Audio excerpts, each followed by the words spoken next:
Preferred Position by Dave Dryfoos. Originally published by Imagination Stories of Science and Fantasy, April 1953. Narrated by Tom Trussel. The bed woke them. "Time to get up, dears," it cooed. "Time to get up and greet the sun. Time to get up." Then the supporting magnetism faded and let the mattress drift gently to the soft, warm floor. Janet turned and opened her eyes, pouting at Les. He scowled back, grumbled something, and rolled away. She shook his film-coated shoulder. "Come on, Les, come on. You'll feel better after coffee." "Don't want any," he snarled. But the damage had been done. At the word coffee, a grotesque marionette opened the bedroom door and minced in with 2 steaming cups on a tray, swinging them artfully so that it appeared likely to spill, but didn't. For some years now, that dance had left Janet unamused. She was about to say so when Les growled, "These darned dolls are a nuisance. I wish you'd order a plain automatic dispenser." "They're even more boring," Janet argued, sitting up. Her gauzy film dress and sleepy face made her look appealingly childlike. She was 55. Les was 60, with a full head of blonde hair atop 6.5 feet of slim, solid flesh. He sat up with the expression of an exasperated 6-year-old. "Go away," he told the doll. It did. "But I wanted some," Janet wailed. She was careful, though, not to use the word that would cause the doll to return. Neither did Les.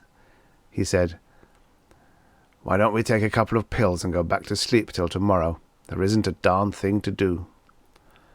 "There never is," Janet said. Then, noting she'd inadvertently agreed with her husband, she quickly added, "But we can't sleep. We did that yesterday. If we don't move around, we'll practically stop eating, and anyway the neighbours will miss us. First thing you know, we'll be accused of either a hunger strike or immobility. Then they'll enslave us for attempting suicide." She sniffed in self-pity at the thought. "Ah, honk 'em," Les said. "Slavery'd at least be a change, and slaves have something to do." "Don't talk nonsense," Janet said tartly. "You know perfectly well they always torture slaves." "Yeah, but I just can't face this any longer. I got 65 more years of longevity, according to the doctors, and they're never wrong, curse them. 65 more years without the possibility of illness, want, risk. Even an accident is unlikely. Nothing's going to happen in all that time. Jan, I just can't face it." "Isn't that just like a man?" she scoffed. "You know very well I've got 70 years to go. 5 still to wait before I can even have my first child. You're just being selfish." They glowered at each other. Then Les rubbed her cheek with the back of his hand and smiled. "Thanks, kid," he said. "You really had me going for a minute.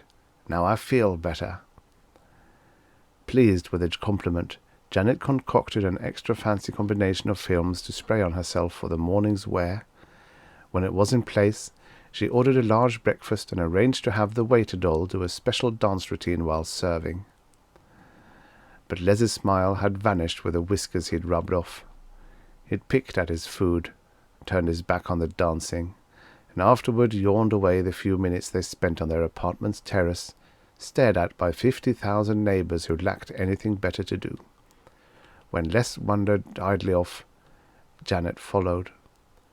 Les went to the living room, projected a book onto the ceiling, switched it off without reading, played with the glowing phosphors that lighted the room in colours he varied jarringly, fiddled with the console for the perfume aerosol, and created a stink, and then, in sheer despair, turned on the puppet set. Its lighted screen listed the necessary dolls and props, so he laid them out. Soon the 3-foot stage reflected a broadcast picture of the state executive office. A stringless, formally dressed puppet sat at a desk, its blank face a transmitted facsimile of the governor's. "The last time I can make this announcement," the governor was saying into a hidden microphone. "The tests are to begin at noon. Jobs are now open. I repeat, jobs are now open. Men only, of course. But if any of you fellows out there suffer from boredom, And who doesn't in this wonderful state of ours that by virtue of the new energy sources guarantees leisured security to each citizen? If, I repeat, you suffer from ennui, then why not apply for a job? Do it now. No further vacancies will occur for years, and we have some really desirable positions open this morning. Appointment will be made strictly on merit, as usual, with a job for every applicant and the best job for the top man. Though it's true that losers in this competition are required to assume for life the less desirable duties that our civilization imposes, I assure you that it isn't as bad as it sounds. I was pretty down found the list in my day, yet I only have to be governor.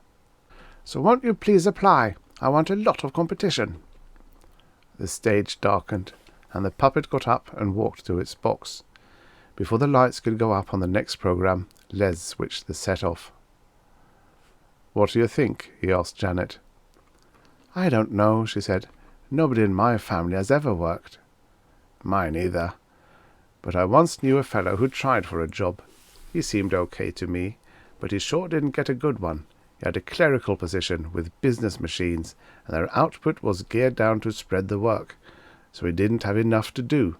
Just stacked punched cards or something every day for 80 years. "Oh, you do better than that, dear." "Maybe. Point is, there are jobs worse than no job at all." "I'm not so sure," Janet said, suddenly determined. "Only a few minutes ago you weren't very happy about the idle days ahead. Why not take a chance?" "Take a chance? What kind of language is that? Chance went out along with disease and poverty and crime and accidents. You're way off base, Jan." "But you have a chance. Oh, all right, an opportunity then, if you like that better, to get a good job. Now, if I were a man—" "But you're not. Still, maybe I'll try it." For the first time in a month or two, Janet kissed him warmly, and after she'd helped him into his wings and seen him off from the terrace, she felt a strange warm glow of anticipation. Not since she had married had there been need for a decision that could bring change into her life. This was a day. It was a day for a lot of others, too. She learned that from the noon broadcast of the test ceremony. "In my time," the governor said, speaking from the Capitol's rotunda, "in my time 100 aspirants was considered a good turnout. Today's applicants total 1,000. We haven't actually got 1,000 jobs lined up, but we'll get 'em. And I'm privileged to announce, now that the list of competitors has closed, that we do have the astoundingly large number of 10, repeat, 10 genuinely desirable appointments to make." 10 good jobs for 1,000 applicants didn't sound to Janet like an astoundingly large number. She'd been sprawled out on a magnetically positioned pad halfway between floor and ceiling, but she sat up when the governor stopped talking, and with a twinge of genuine and unwanted anxiety watched the long file of applicants as they approached in turn the brainwave analyzer, the voice-operated sorter that would add their live files to current test results, and the officials who judged each man's configuration. She wished they'd announce the test results publicly, but knew they wouldn't. So when Les had gone through, about 20 minutes after the start, Janet shut off the broadcast, dissolved her dress films, and had herself rubbed by the massage machine. The morning's suspense was proving too much for her, and she didn't want to have a headache when Les came home. But even the mechanical masseuse couldn't rub away her strange feelings. Not since marriage had Janet felt curiosity as to the future. What if he got so dull they never even argued about anything? She shivered at the thought. But then she smiled, and for the next hour Janet lay under the soothing massage and gave herself up to the delightful new pleasure of worrying. When Les returned, shadowing the terrace in his descent like some portentous bird, Janet began to shake. Without even waiting to kiss him, she said, "How was it? How did you do?" Les grinned teasingly. "Help me malt first," she said. "I'm tired." Unable to get anything else out of him until it was done, she tore his wings off damagingly, kissed him, and said, "Now won't you say something?" "I'm hungry." "No!" She danced her impatience like a little girl. "Tell me!" But even as she pouted, her eyes sparkled in anticipation. "I start tomorrow," he said. "Did you get the best job?" "Nope. No, I really didn't. What then? Second best. Oh, wonderful. What is it? Rigger and high climber. Topping trees, setting structural iron, fixing flagpoles, that sort of things. Powderman was first. Oh, rigger's wonderful.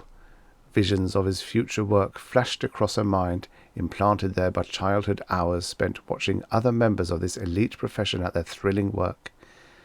She knew there could be broken cables, fallen pulleys, snapped booms, dropped loads. Every day would have its interesting possibilities. My darling! She threw her arms around him and was momentarily silenced by his kiss. Then she stepped back, looked admiringly up at him and said, Oh, I'm so happy for you, and so proud. I'm going right in and order up a nice big meal. I know you'll enjoy this one. It really might be your last.